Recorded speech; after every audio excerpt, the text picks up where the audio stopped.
Hi ILC, it's me, Rinda. Sorry I can't be with you this time. I've been invited to speak for the Oregon EdTech cadre about what's going on at North Central ESD.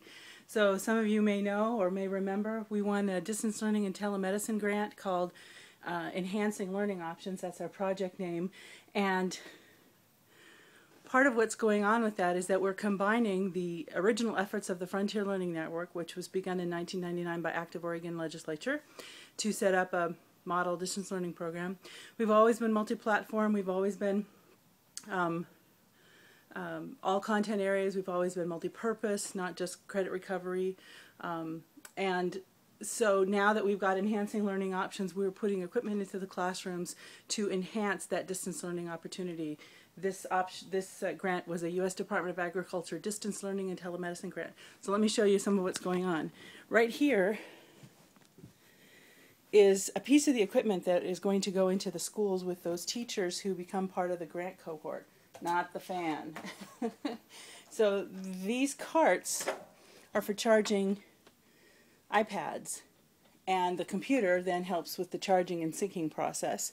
So I have one of these in my office so that I can learn this whole process. Here, down the hall, in the conference room next to mine, you can see we have a staging area going on. Now what's going to happen is that these carts down here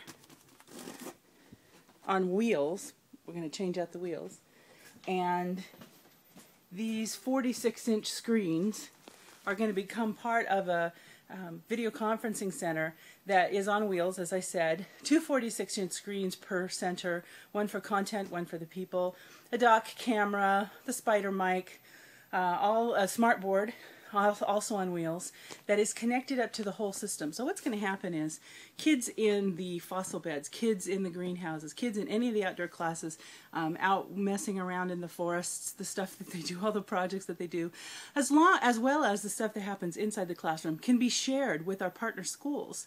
And so kids out, let's say in the greenhouses, are demonstrating some of the things that they do out there, and at the same time kids who are watching, the kids in the greenhouses have their iPads running and they're live video chatting with classes elsewhere.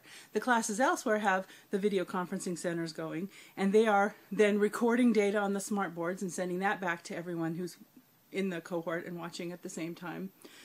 So that we've got some true blended learning going on, true collaboration happening.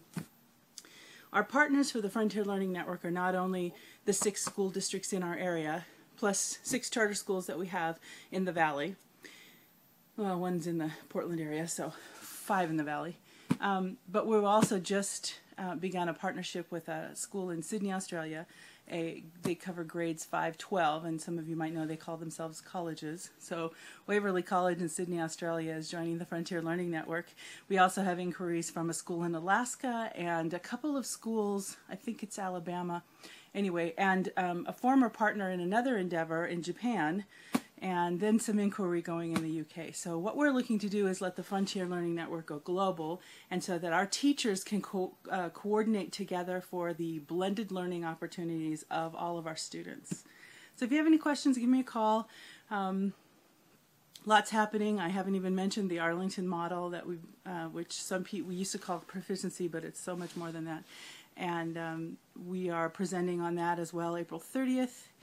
At the Proficiency Conference, COSA Proficiency Conference, also at the COSA Conference at Seaside, and at the conference in August. Mickey's going to kill me. The data conference, right? The assessment conference. I don't know, I'm tired. Anyway, I hope you all have a good time. Hug each other for me, and I'll talk to you soon. Bye-bye.